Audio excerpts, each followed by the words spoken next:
Happy Halloween, everyone! I hope you're all celebrating safely this year. To encourage you to stay safe and warm at home, I decided to bring some Halloween fun to you. This is a story about one of the activities that scares me the most, karaoke. I am, in my family, alone on this one, as my mother and siblings tend to love getting their song on.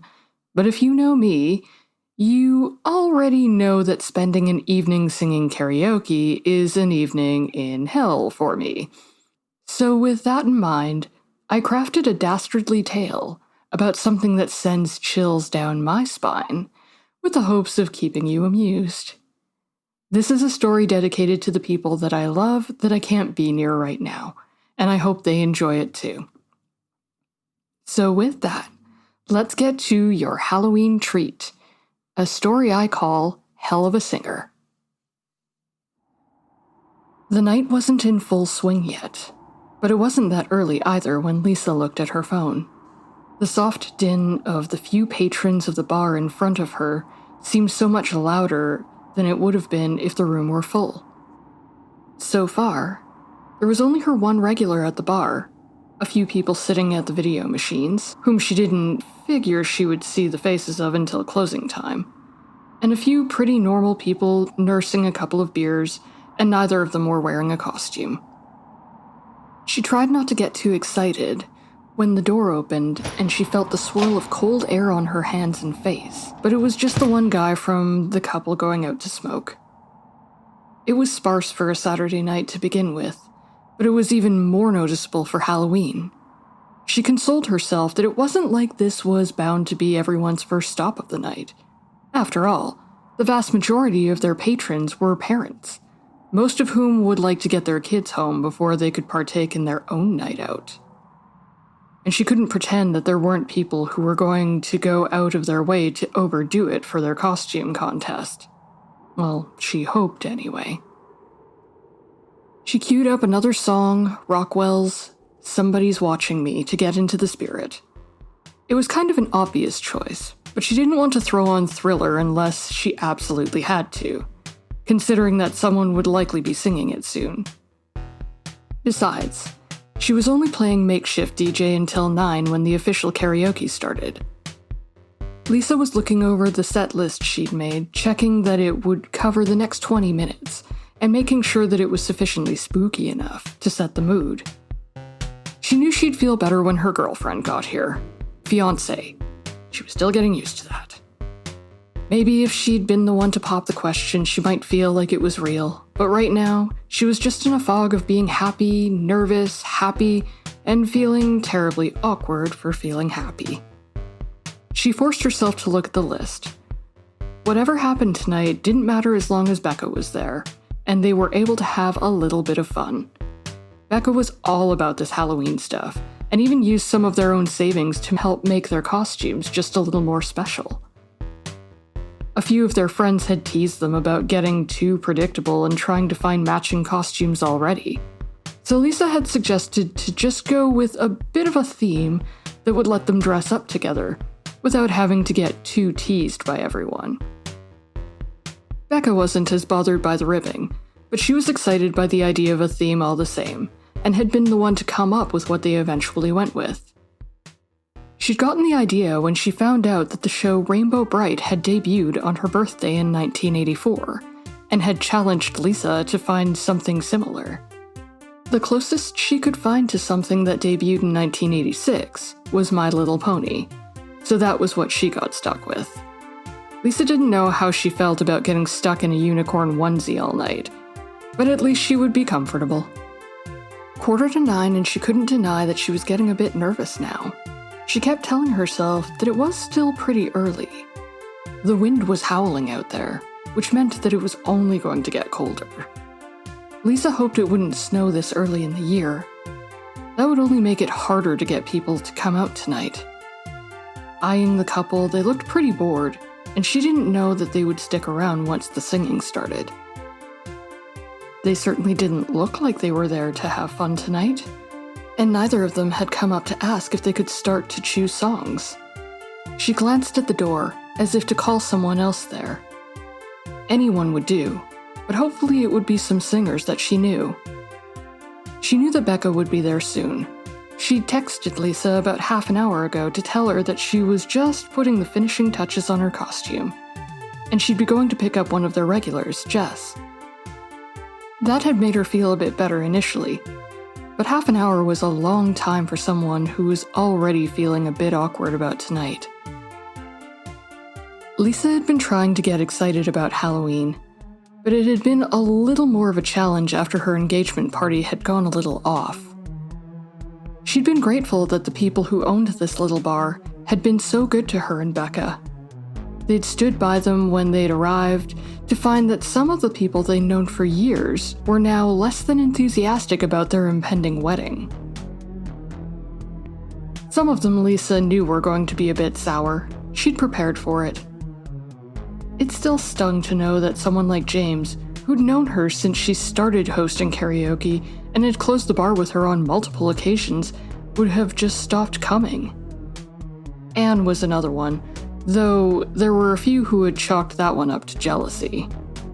Lisa didn't know for sure, but it kind of hurt to know that her friend was really going to stop supporting them because of her engagement.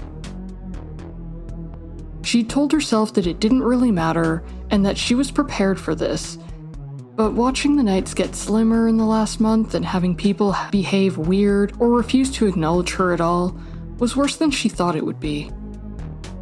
She'd scolded herself for taking it as personally as all that. After all, she'd been out of the closet for a long time now, and it wasn't like this was her first coming out rodeo. Still, in the quiet moments, she'd kind of wished that maybe things would be different this time. Was it too much to ask that people be excited and happy for her? She had Becca, though. She knew that things like this hurt, but ultimately, she had someone in her life that she was beyond lucky to be with, whose sense of humor kept her from ever getting too down, and whose voice always kept her in awe. That was worth more to her than people who pretended to be her friends anyway. When she thought like that, it helped perk her up and made her feel that excitement again. She straightened up and raised the music level, just a bit to get better into the mood of the evening. After all, no one wanted to see a sad unicorn standing at the mic. Lisa knew that if no one else showed up, there were the few regulars that always made their way in to sing. One such regular was already here. It was a bit of cold comfort, however, seeing as Greg never did sing until the end of the night. But he was a good guy, who would clap for everyone and was generally just happy to be there. He rarely talked to many people, though getting him started on any given topic that actually did interest him could land someone stuck in his company for most of the evening, until they got called to sing. Lisa remembered when Becca accidentally found out about his love of weather systems, and got the lecture of a lifetime, finding out about clouds that looked like boobs and what they actually meant in terms of determining storm patterns. Lisa had never seen anyone so happy to get called up to sing the bad touch in her whole life. Really though, Greg was easy to have around, and he never treated her or Becca any differently. He liked the fact that Lisa always let him have the last song of the night, for the most part, and that he could just caterwaul his rendition of Semisonic's Closing Time, complete with a verse that he mostly made up on the spot instead of reading the prompts. Tonight, he'd even gotten into the holiday spirit. Well, a bit. He had a wire halo sticking up from his regular trucker hat, and some mismatched wire hanger wings strapped to his back. One wing was smaller with some red and black spotted nylon stretched over it, while the other looked more like a butterfly wing, and may have had a pattern at some point, but there had been a few snags in the nylon that made it full of runs. For anyone else, that might have been a lame costume, but considering that Lisa didn't expect him to show up wearing anything outside of his regular trucker hat, jean jacket over a t-shirt, and jeans ensemble that he showed up in every week, she couldn't help but be a little touched by the sight of it. Jess was another one they could always count on. While not the best singer in the group, she loved 80s pop songs, and would often compensate with enthusiasm where she lacked in vocal range. Of course, enthusiasm usually amounted to volume, which had once blown out a speaker when her blood alcohol level had allowed her to exhibit the full extent of her enthusiasm. These days, Marcus, their resident waiter, busser, bartender, technician, and translator for his parents, kept a watchful eye on Jess when her signature dance moves made an appearance. He would cut her drinks with water and adjust her tab accordingly after that. Likewise, Lisa understood that when her drinks were getting a bit paler, she would watch the volume levels she set things at. These were all unspoken things, but it wasn't like Jess didn't know about them. She'd said as much. She also said that this was why she came back to this bar every week. She knew that she could count on Lisa and Marcus to watch out for her if she was letting drunk Jess make too many decisions. And she knew that Becca wouldn't let her walk home. Jess was going to be there to the bitter end, and that alone was worth it to enjoy the night. My dad said the unicorn looks hungry tonight, Marcus said, snapping Lisa out of her thoughts. She looked over at him standing at the edge of her booth with a plate of green onion cakes. Your dad is still in the kitchen for the night? I thought the restaurant closed early. It's open for deliveries, Marcus shrugged. And the regular cook had a party to go to tonight, so my dad volunteered to take the later shift. He's going to be awfully tired by the end of the night, Lisa said. She looked at the food in front of her. Are these going on my tab? Come on, my dad doesn't charge you for food, Marcus replied dismissively. He sighed. I think he's going to try to do this more often. He's hoping that getting more of the deliveries through those online services will help. Well, I know he's under a lot of stress, Lisa said. He is, but there's a lot more to it than he's letting on, Marcus said quietly. He glanced over his shoulder. I'm only telling you this because I know you're stressed too, but it wasn't about you and Becca. The truth is that things have been getting frustrating around this area for a while. He tries to pretend it doesn't matter, but there's been writing on the doors when we get here sometimes and people trying to break the windows. We've talked to people about it, but I think you know how that goes around here. A bit too well, Lisa sighed. He's afraid of losing this place, but mostly I think he's afraid of losing all the people here, Marcus said. You and Becca, old John who comes every Wednesday to get his order of lemon chicken and tell us about what his fortune cookie said this time. Jess and her terrible singing, Nicole and all the stories about her kids, even Greg. We don't have extended family here, and that's something I know he misses from back home. It's hard for him to see people go, but I think it would be harder still for him to see this place go under and have it so he didn't see anyone anymore. Well, there's still time for things to turn around, Lisa encouraged. And Halloween isn't usually entirely dead, so maybe we can pull in enough tonight and try to figure out something and get things moving again. Maybe, Marcus nodded, though it was clear he was skeptical. Let's just see how things go, Lisa said, taking a bite of her onion cake.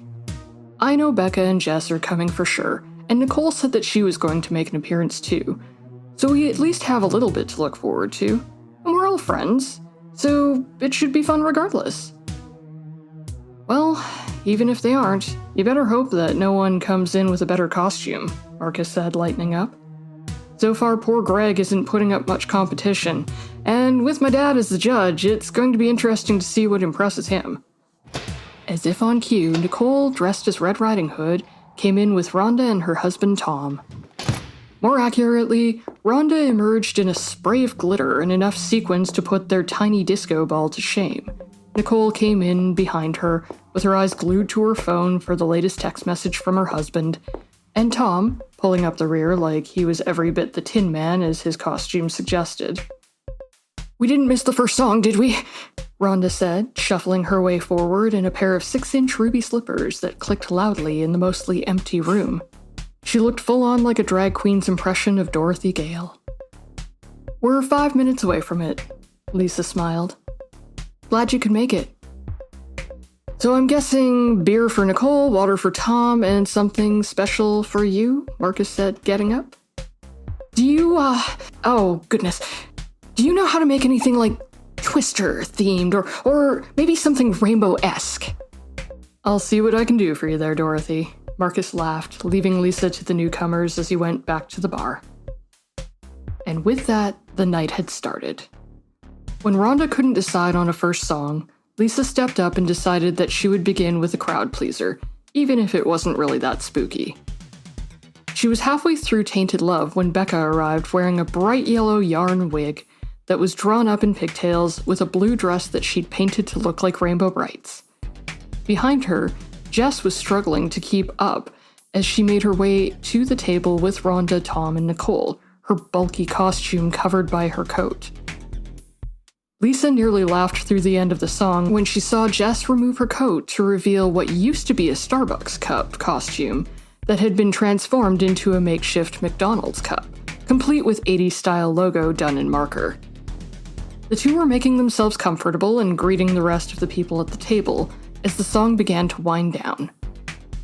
As Lisa was finishing her last note, Rhonda had completed her lip exercises and was ready to get her first song in.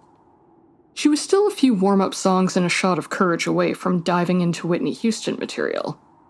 Lisa passed the mic over to the glammed-up Dorothy Gale and made her way behind the booth to find the small, predictable stack of papers waiting for her.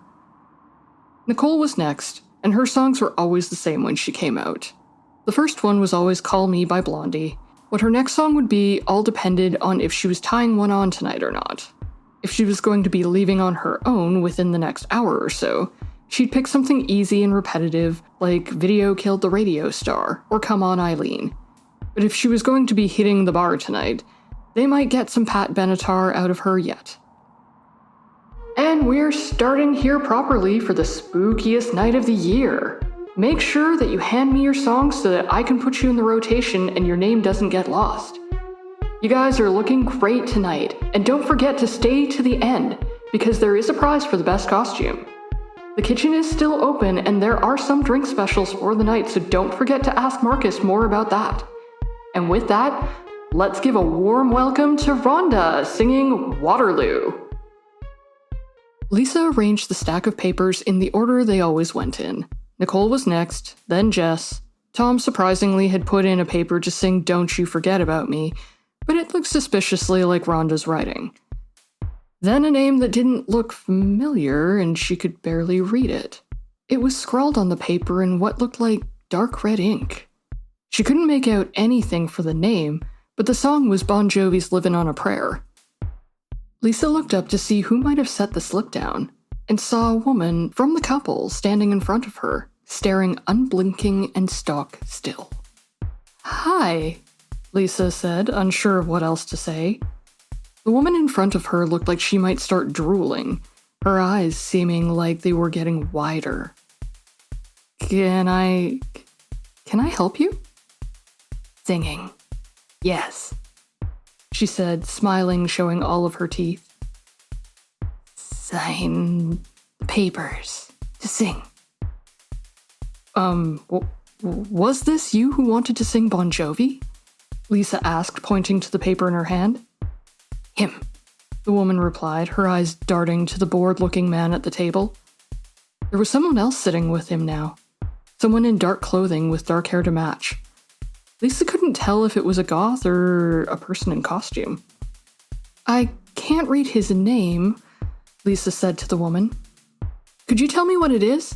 "No names," she replied, shaking her head, as she smiled wide again. "Just point. We know." She continued to smile and stare as she handed Lisa another piece of paper. The woman had clutched it like she was in pain as she handed it over. Again, the name was scratched into the paper as something she couldn't read, but the song this time was in perfect cursive. She was requesting Sweet Dreams. "We have both versions of this song. Do you want the newer version?" Lisa started. The woman's face scowled into a sneer. "The original, then." "Only version," the woman said, her face returning to the creepy smiling mask. Lisa nodded and put the paper down in the row with the others. The woman nodded back before tapping the horn on her onesie. "Nice. Unicorn." Lisa adjusted Rhonda's levels so she could sing to her heart's content without doing any major damage to the equipment before making her way over to Becca. Showing off the hand-sewn details of her costume, her girlfriend looked like she was a trick-or-treater who had just hit the candy jackpot. She was so bouncy. Lisa just smiled as the love of her life turned to beam at her. "You look fantastic," Lisa said as Becca threw her arms around her. "And I come with glitter," Becca said, pointing to the pouch on her belt.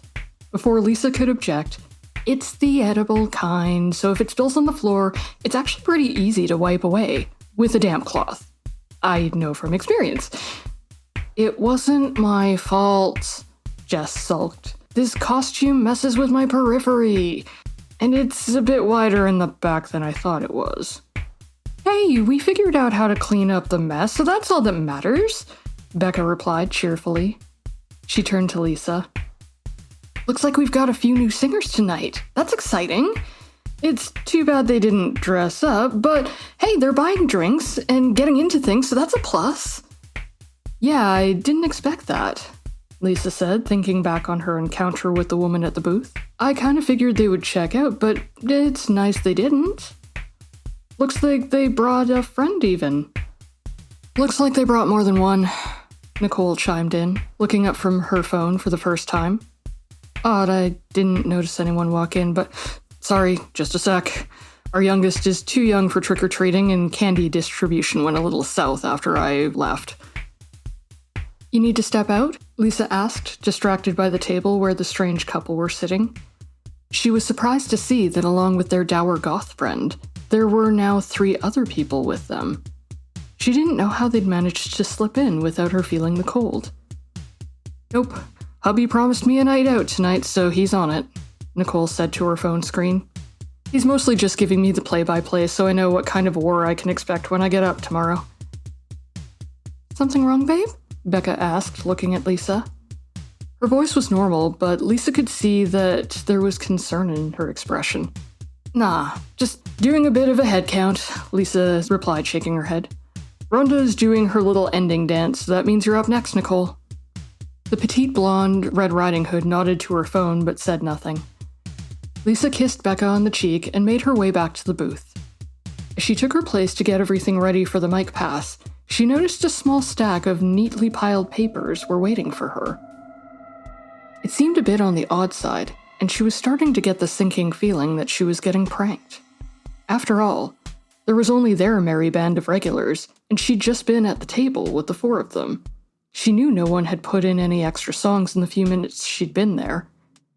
She sighed and looked up, only to see the far table with the couple was now full, and the 3 adjoining tables were also filled with chatter and people looking at songbooks. Lisa was so stunned that she almost forgot to readjust the levels for Nicole. She cleared her throat and tried not to stare at the mysterious new people who'd come in without her noticing. "All right, everyone, let's give it up for Rhonda, making ABBA sound so good," Lisa said, forcing herself to be chipper. She was suddenly grateful for all the practice she'd had sounding happy to an empty room, because right now she was getting nervous, even if she didn't know why. "We have a lot of people waiting to sing tonight, so I'll be working on the rotation for a bit here. Remember to get those songs in early so I can get you up as soon as possible. And don't forget to check with Marcus about those drink specials. Next up, we have Nicole doing her version of Call Me." There was a polite round of applause as the people at the back shuffled to new tables. Nicole, ever distracted, put a hand up to thank them, but didn't really pay that much attention as the music began, and she kept her eyes on the monitor waiting for the lyrics. Lisa cued her up, and as the familiar drum line began, she tried to figure out what was up with all these new slips of paper. Just like the other 2, the names were indecipherable, but most of the song titles were really easy to read. Lisa was praying this wasn't some kind of elaborate joke. She really wanted to enjoy tonight, and she hoped that all these strangers were there for the right reason. She was relieved when she glanced up to see Marcus walking towards her as Nicole got to the chorus. "Becoming a bit of a busier night than I thought it would be," Lisa said, trying to sound normal. She knew her face didn't match, but she was hoping that Marcus would tell her that these people were all clearly coming in from somewhere else that she wasn't seeing. She already knew the restaurant side was closed, but she'd hoped that maybe his father had opened it up again in hopes of getting more people in. He sighed and she knew that wasn't the case. "They're all ordering drinks, which is good," Marcus began. He frowned and looked over at their tables. "I've never seen them before. I didn't even see them come in. I was mostly coming over here to see if you'd seen anyone walk through the door, because I sure haven't." These guys, they're alright," a familiar, slower voice said dismissively. "A little weird sometimes, but no weirder than anyone else I know." Lisa and Marcus looked over to see Greg standing there with a slip of paper. It was like he was checking it out to make sure everything was spelled correctly. "It's, pretty early in the evening there, Greg," Lisa said.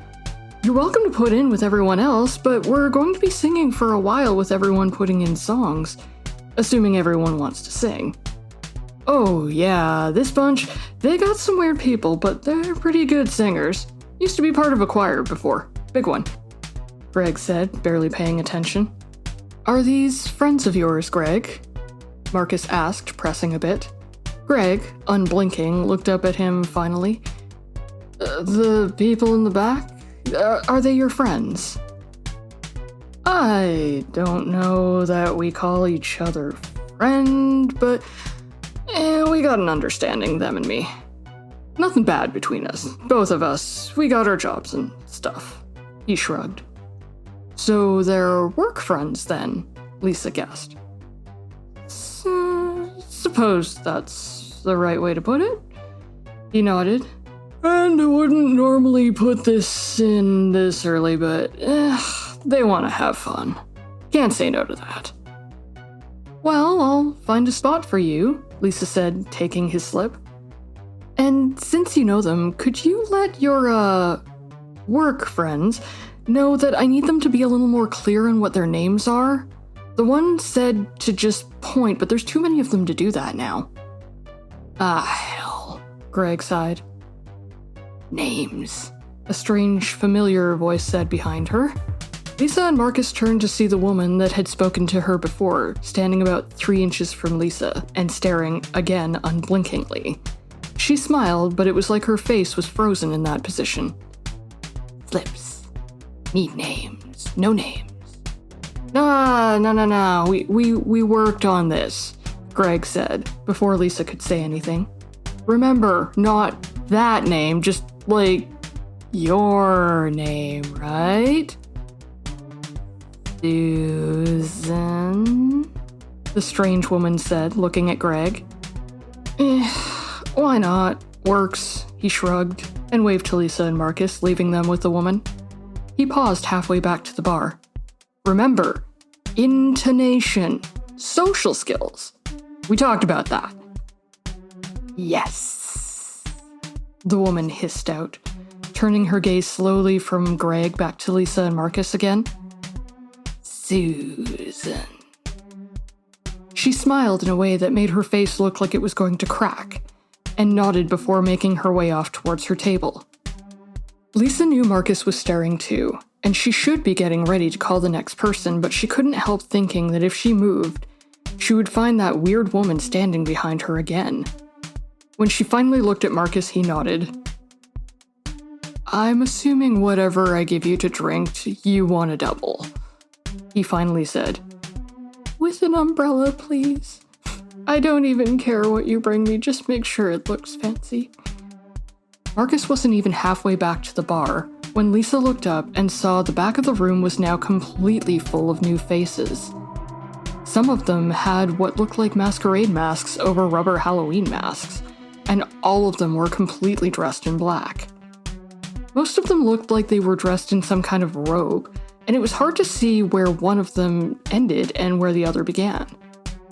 She looked down at the next slip and prepared to get the attention of whoever it was that first guy had been, only to see the name Susan scratched on that slip, and the next one, and all the others. Everyone who wasn't one of her friends was suddenly named Susan, and Lisa had a sinking feeling that something about this crowd was very wrong. "Let's put our hands together for Nicole," Lisa said, trying to keep her composure as the last song ended. "Great job! And just remember to write clearly on your slip so I can read it and make sure that everyone gets a turn. This time we have a brand new singer, so let's welcome Susan to the front for Living on a Prayer by Bon Jovi." From the mass of black-clad bodies emerged a man who looked like he was just a little too out of it to walk. Her friends, save Nicole, were all confused as he stumbled his way to where the mic had been set down. Unsure if she should continue or call this man a cab before he could try to order another drink, she saw Greg nod at her and clap to cheer on the newcomer. With a sigh, Lisa queued up the track, and Susan snapped to attention on the monitor. As the opening notes came on and Susan adjusted to looking at the screen, he mumbled the first spoken words and cleared his throat. With the first word, the man let out a noise that Lisa had never heard before and swore it reverberated in her soul. Greg quickly signaled to Lisa to pause everything and hurried over to where Susan stood, looking at the mic like it was on the wrong setting.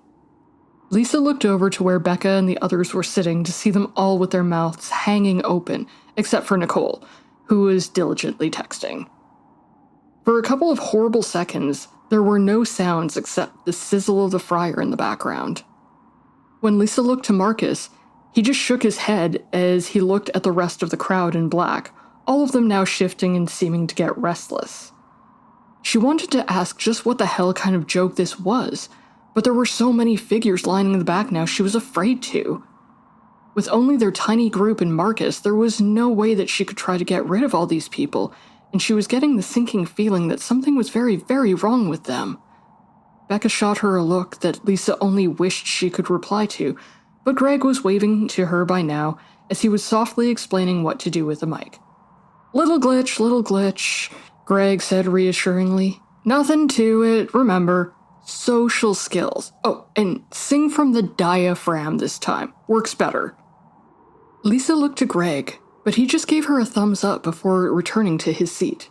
Susan was looking at her now, a strange, piercing gaze that she was very uncomfortable with. She looked back to Greg again. "Just needed a warm-up," Greg called out. "All good, just needs a restart there, Lise." With a sigh, she queued up the song again, and his attention snapped back to the monitor. Skipping the spoken intro, he took a deep breath, and Lisa prepared for another blasting sound of weird noise. Instead, the guy began to sing the actual song, albeit a bit off-key, but it was recognizable as Bon Jovi this time. It was relieving, but also alarming, as he did nothing but sing and sway back and forth. Once he reached the chorus, Becca made a small dash over to the booth where Lisa stood. "Babe, what's going on?" she said, her voice thick with worry now. "Who are all these people?" "I don't know, Becca. I don't know where they're coming from, and neither does Marcus. Apparently Greg knows who they are, but this is getting weird. I don't know what to think." "Smells like something green, yes?" A now familiar voice interrupted. Lisa didn't want to face her, but she knew that woman would stare at her, even if she wasn't looking, and that somehow bothered her more. "How can I help you?" Lisa asked, trying to sound friendly and hoping that Becca wasn't going to ask her what was wrong. "Cooking something. Smells like something green." "Like the green onion cakes?" Becca offered. "I ordered them when I came in." "Cakes," the woman said, sounding like she was deciding if she liked the word or not. She looked at Becca for a moment, before offering a disturbing, toothy grin. She looked at Lisa. "Your wife." "Fiancé, but close enough," Becca said, gushing. "We've only been engaged for a couple of months, but time sure is flying. Oh, sweetie, we need to get on those wedding plans soon." end of April is good, the disturbing woman said. She flashed another toothy grin. Better weather. You know, that isn't a bad idea.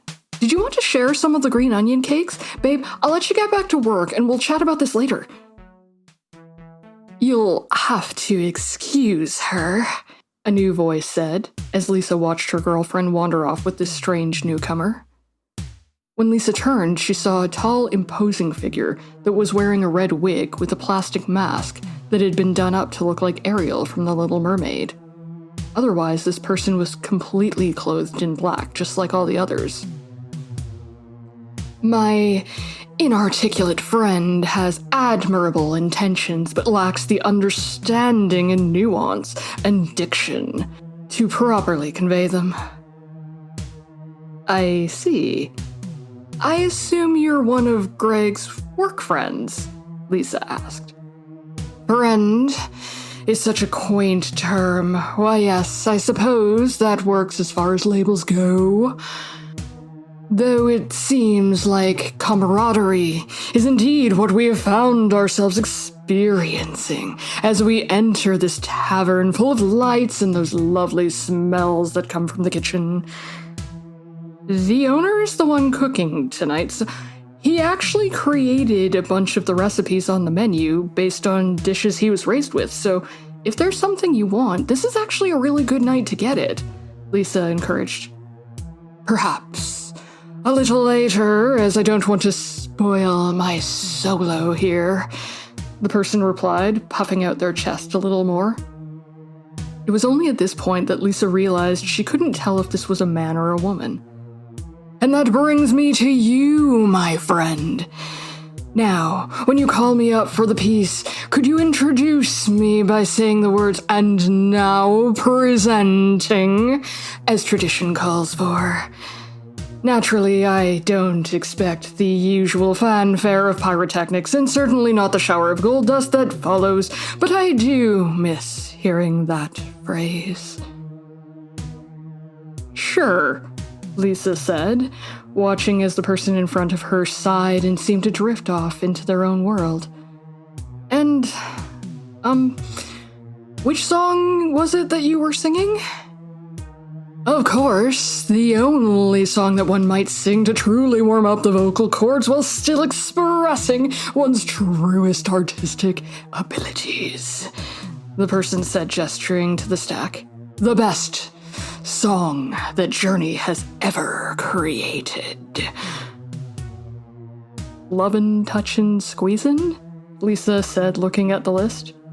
And your name is also Susan. Oh, for pity's sake. Yes, I suppose I am indeed Susan. Okay, well, it'll be up shortly, so you'll want to be prepared. You'll be going right after Tom, and he's after Rhonda there, Lisa explained. You're right. Oh, exercises. I must do my exercises.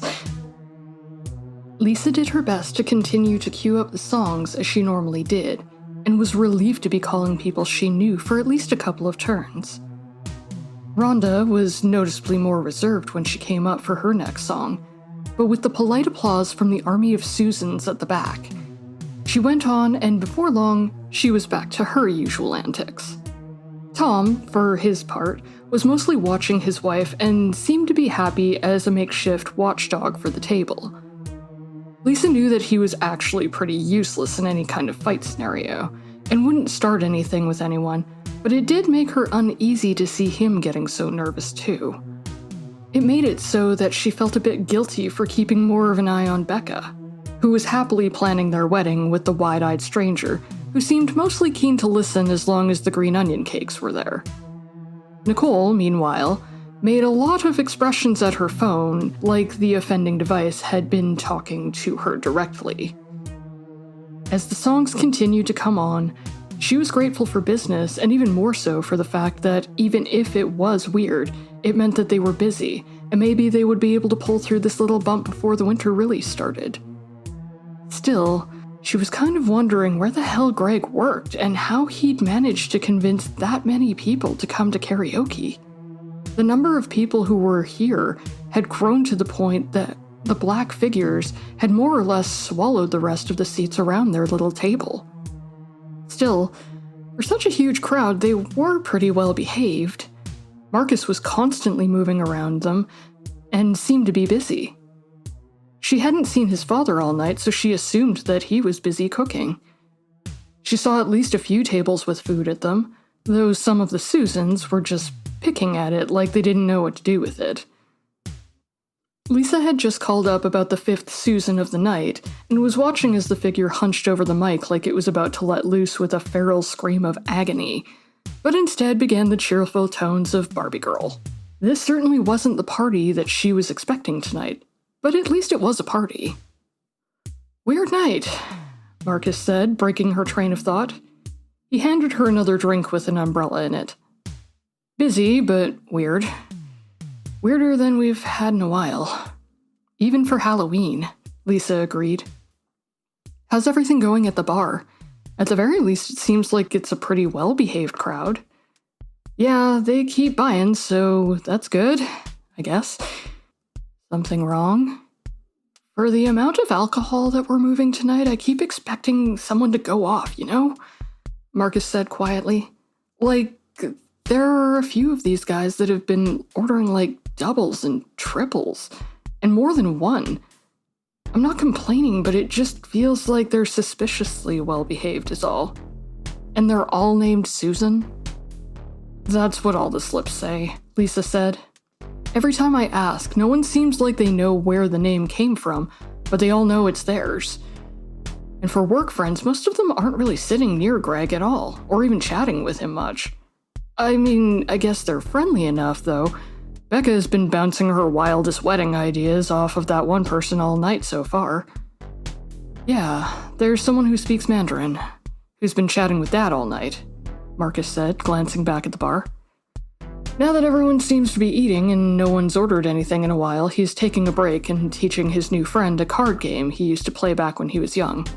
"Well, that's nice, at least," Lisa offered. "Isn't it?" "It is," Marcus said, unconvinced. "It's just, I don't speak as well as either of them do. I trust my dad, but he likes to see the good in people, you know? It doesn't help that he doesn't hear so great anymore, and some people like to take advantage of that. I'm sure Greg wouldn't bring anyone here who would do anything like that, but you never know, right? And I would feel better if I knew what they were talking about. Maybe want Greg to chat with him for you, maybe? He knows this guy, so maybe he can make sure that everyone is happy and, on the up and up, right?" "Not a bad idea. Looks like Barbie is almost finished here. Who's up next? Susan. Which one, I don't know, but it looks like it might be the one who likes a particular intro," Lisa said, queuing up the next song. "And just a heads up, the next song is Hey Jude, so you might have a few more people ordering drinks by the time the Nas start." The ending notes of Barbie Girl faded, and sure enough, the figure that Lisa had taken to calling the articulate Susan was itching to start singing again. Taking their place in front of the monitor like they were waiting for an award, Lisa did her best to rise to the occasion. "Let's give a big hand to Susan for that great rendition of Barbie Girl. And remember, we still have those drink specials going on for tonight, so don't hesitate to go up and chat with Marcus about them. And now presenting Susan, singing Hey Jude. Give them a warm welcome." The articulate Susan bowed graciously to Lisa and put a hand up to wave to the rest of the polite applause as though they were entering a concert hall. Behind them, the lone dour figure that looked like a miserable goth rolled his eyes and shook his head. Lisa bit her tongue to keep from smiling as she hit the track and let it play. As the singer started, she had to admit that they were pretty good and could carry a tune well enough. In fact, most of these newcomers weren't bad at all. Even the first Susan, who was only slightly out of tune, didn't really sound as awful as some people she'd had come in before. As the song began to pick up, Lisa saw Jess now up and dancing with a different figure in black. Well, dancing might be a bit of a stretch. Jess was doing her usual strange moves when she was getting a bit too happy, and the figure seemed to be trying to follow her lead, though was getting very confused very quickly. Rhonda was feverishly trying to find songs that she liked first, so no one else would get to sing them before she did, while Tom sat next to her, eyeballing the crowd, but seemingly okay with everyone so far. He got a pained expression on his face every now and again, and Lisa knew that he was being voluntold to sing something that wasn't in her range. Lisa was impressed to see even Nicole looking up from her phone, though she was mostly just showing off pictures of her kids' Halloween costumes to one of the newcomers. "And you thought tonight was gonna be a bust," Becca said, coming up beside her. Lisa smiled as she kissed her cheek. "I never said that," she replied, looking over the activity of the room. "And I would have been happy if you were the only one to come sing with me tonight." "Come on, lady, you already convinced me to marry you. No need to make me blush, too," Becca laughed. "I figured you had half our wedding planned already, with your new friend there. Did she have any ideas?" "Only that she was really keen on the idea of us having a night wedding on April 30th for some reason. Wouldn't say much else. She sure liked the green onion cakes, though." Their conversation was interrupted by a sound that Lisa knew by heart, and only wished that it was something she could feel good about. The din of a shoddy muffler of a pickup truck that had seen better days was loud enough that it was starting to interrupt the song, and Lisa frowned as she held Becca a little tighter. She'd hoped it wouldn't come to this. As the lights of the truck shone through the window and suddenly shut off, Lisa shot a look over to Marcus, who looked nervous. James had arrived. "Getting spooked yet? Let's take a small break from the hellish activities of karaoke to listen to our friend Naomi as she gives us a sample of what you can find on her podcast, Dope Nostalgia." You remember that sound? Yeah, you do. The 1990s. It was fun. Lots of fun music, good times, bookended by pop bands. And right in the middle, we got a little grungy. So many artists came and went and left us wondering, what are they doing now? We know what Marky Mark ended up doing, but what about the rest of the funky bunch? Alanis Morissette had a pop career before she made it big with Jagged Little Pill. The KLF, an EDM band from England, got Tammy Wynette to sing on one of their tunes.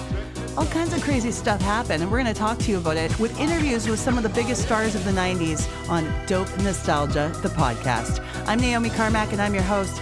Check us out on Stitcher, Spotify, iTunes, anywhere you get your podcasts. And look us up on the internet at dopenostalgia.com.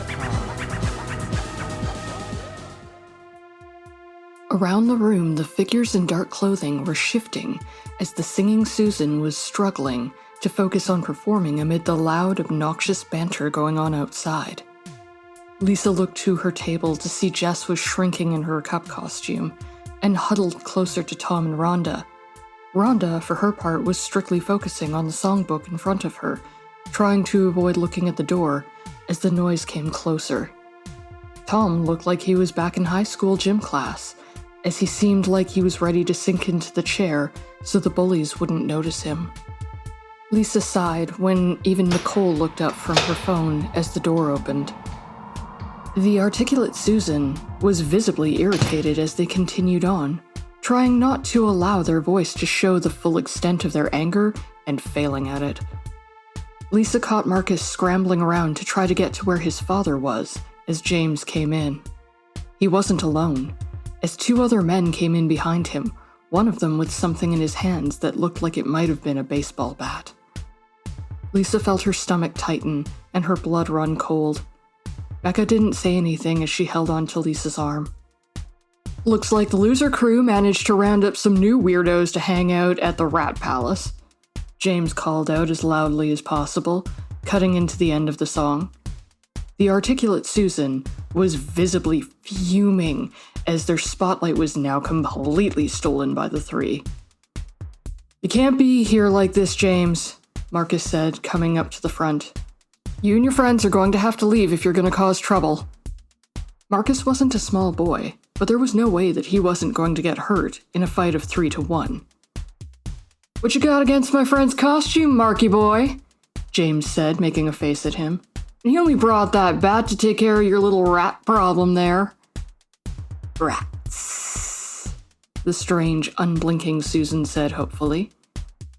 There are none, the dour goth sighed, rolling his eyes. I looked earlier. Guys, remember what we talked about? Greg said, turning from the bar now. He'd come closer to the articulate Susan, who seemed like they were on the verge of having a meltdown. Look, we thought these guys had gone away a few weeks ago. They probably won't be back again after tonight. 2 nights! The articulate Susan seethed. In a year, my friend. 2! We have but that much time for an evening where we can enjoy the glory of escaping that insipid nannying position that we hold, and this creature and his imbecilic lackeys come to disturb it in the middle of my solo. Now, come on. I know it's disappointing and all, but you know that I can't do much about them, and, well, at least 2 of them aren't long off coming to call anyway. Greg sighed. He looked at James. One of them definitely on his way if he doesn't quit smoking soon. His heart is already skipping a beat every chance it gets. You talking about me there, you old drunk? James said, his voice getting that edge to it like he was going to take a swing. Rhonda held tight to Tom's hand as he continued to sink into his chair. Nicole was starting to shrink in place too, and Lisa was furious. Becca put a hand on her shoulder to try to stop her, but she stepped down from the booth anyway, and stood across from James now. It made her nervous, but it wasn't like the booth was going to do much if they did start a fight. Look who thinks she's tough stuff, James sneered. You gonna tell me that it's time for me to leave too, or are you too busy making people sick with your friend over there? You're not invited to come ruin the night for everyone else around you just because you're a miserable jackass, Lisa said. No one here is going to back you up, and you're not going to chase everyone out like you did at my engagement party. The people around us are welcome here, but you're not. Go home, James. Make me, bitch, he replied in a tone that made her shiver. In all the time that Lisa had known this man, she'd seen his temper flare a few times, but she never thought the day would come that he would turn it on her. For the first time, she was truly scared of him, and if he knew it, he didn't care. If something didn't happen soon, she knew that someone here was going to get hurt. Hey Richie, that booth looks a little like it could use some redecorating, James said, taking a step forward. When he didn't get a reply, James looked back for his friend, and was suddenly taken aback when he was standing there alone. What the hell is this? Guys, we talked about this, Greg said, wincing. You know we can't be doing this kind of thing in here. Correction, the goth boy replied. He had what looked like dark red lipstick smeared over his mouth now. You expressly stated that the people were inside, and if we were in here, we had to eat their food. You never said nothing about the people outside. What the hell does that mean? James said, stepping closer to the boy, trying to intimidate him. The goth boy just smiled at him, revealing his bloodied up teeth and showing off a pair of impressive fangs. Tell me you didn't really... Both of them? Really? Greg sighed. Nah, I just had a chat with the one. I think he was the driver, but I'm telling you right now, he probably shouldn't have been driving. The goth said, blinking now as he licked his teeth. He's fine. Won't be driving now, though, so it's okay.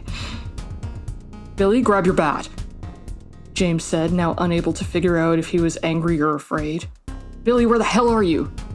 Outside, the unblinking Susan replied. Need some air. Still breathing, though, yes? Greg encouraged. Yes. Makes those funny noises, but breathing, yes.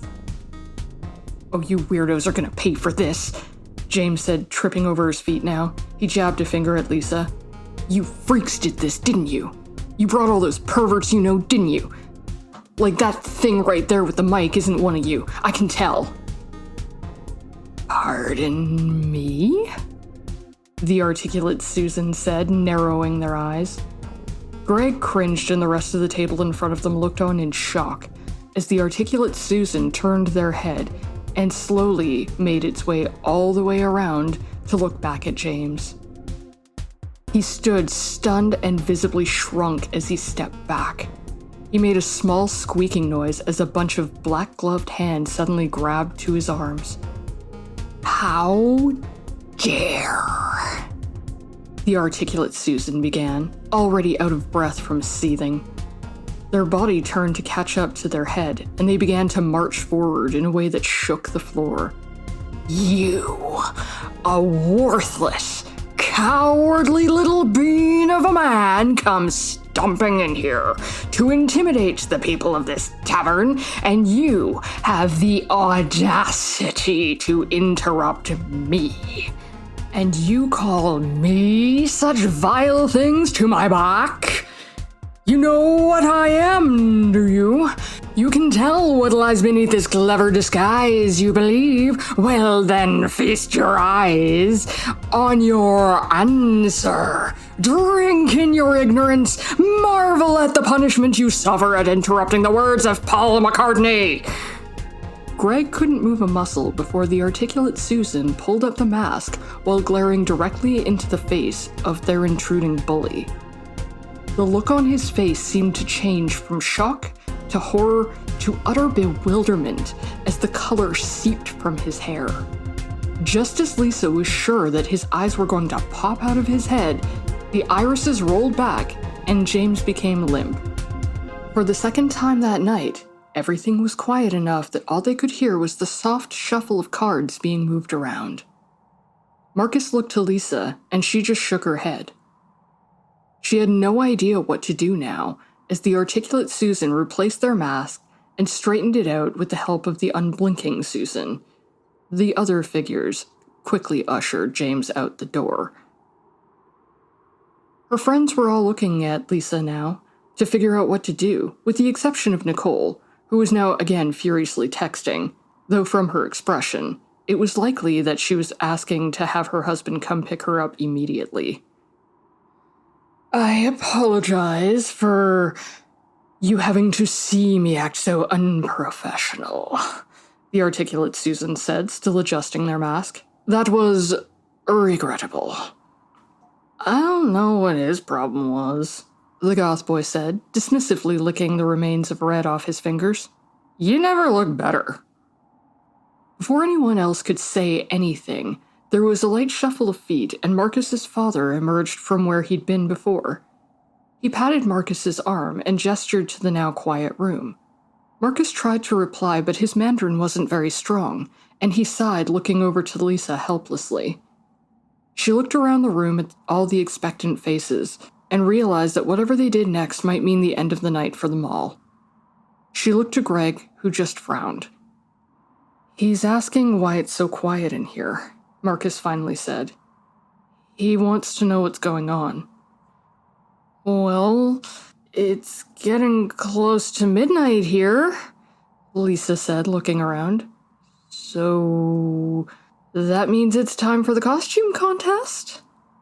The army of Susans all nodded and gave a polite applause. Nicole shot her a look of disbelief, while Rhonda primped her wig a bit more, even while looking around the room nervously. Becca came up behind her. Babe, is this a good idea? She asked quietly. I don't know, Lisa said. She looked back at Marcus. But I think I would rather spend a night with a bunch of Susans who want to sing, it seems, than tell Marcus's father that James came to break things and convince everyone there was a rat problem in the building. There are none, the goth boy said, blinking. I checked. Me too, the unblinking Susan added. Very disappointing. Marcus quickly explained something to his father, who nodded along. Finally, he nodded and looked out over the room. He walked up to the articulate Susan and patted them on the back before nodding again. He then made his way to where Rhonda was sitting and patted her on the shoulder too before waving to Marcus and making his way back to where he came. I don't think he got the point of the costume contest, Marcus sighed. You honor me with a prize? The articulate Susan gasped, putting a hand to their chest. Well, the prize is a drink special and one of your dad's special platters, Lisa offered. Did you want to split it? I never imbibe in alcohol, so I am willing to surrender such a gift to a singer who has been deemed worthy to stand at my side. The articulate Susan beamed, and I shall partake of the special feast, even with my ruined solo. Oh, how marvelous. Yeah, and I want that drink after everything that's gone on tonight.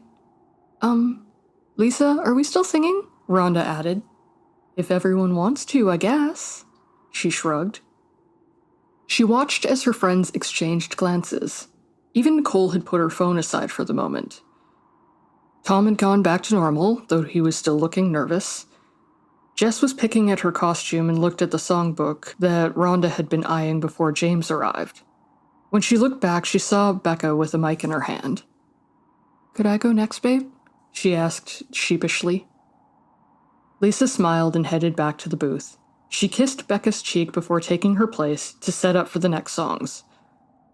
Well, that does it for the scary part of the night, but now that it's over, let's get back to singing, shall we? Lisa said. There was a burst of more enthusiastic applause. All right then. Next up, we have The Love of My Life, Becca, singing Cherish by Madonna.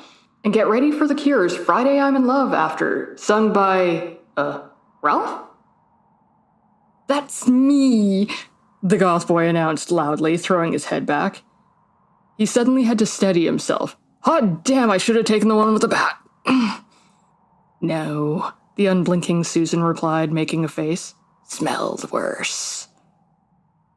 Okay then, Lisa said, doing her best just to roll with whatever the crowd was going to do. So Becca's up, then Ralph, then, in a surprise turn, Greg doing Werewolves of London. The rest of the evening passed in a bit of a blur, with her friends slowly trusting that the army of Susans wasn't about to do anything too weird for them. Eventually, it seemed like just a weirder version of any other night. Marcus kept coming back to check with his father, but he hardly had to play busser at all, as all the newcomers had brought their own cups back to the bar for him. Eventually, Jess was back to having fun and dancing to every song. To mark their victory, the articulate Susan and Rhonda did a duet to Don't Go Breaking My Heart. Ralph turned out to be the worst singer in the bunch, but he had an infectious barking laugh that he let out every time he messed up the words. He even helped Tom out during one of his songs, much to the Tin Man's relief. Nicole ended up showing off her daughter's school pictures to another one of the random Susans, who seemed to be sympathetic to the way that the girl's shoes ended up getting scuffed right before the picture was taken. And through it all, Becca spent most of the night next to her, singing along quietly to every song, and reminding her again that tonight was the best Halloween ever, even if it was the weirdest. There was something clearly wrong with the Susans, and their lone Ralph, who admitted at some point that it wasn't his real name, but he borrowed it from a hockey player he read about. Still, it was a bit reassuring to know that as long as they were there, everyone was going to just be able to have fun and sing. At the end of the night, Lisa and Greg did a duet version of Closing Time to round out the night. The Susans all seemed disappointed, but all of them clapped until the song ended. As Lisa was packing up, the room slowly seemed to empty a little more each time she turned her back.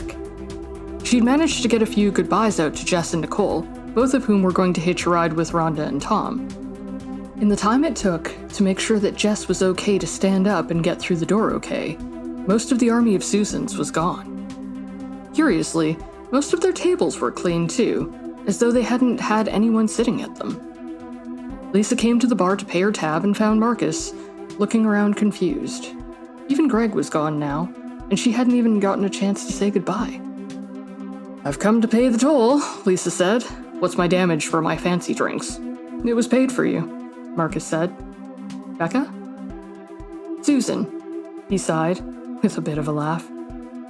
"I don't know which one, but one of them took care of it for you, so you'll have a running guess at who to send a thank you card to."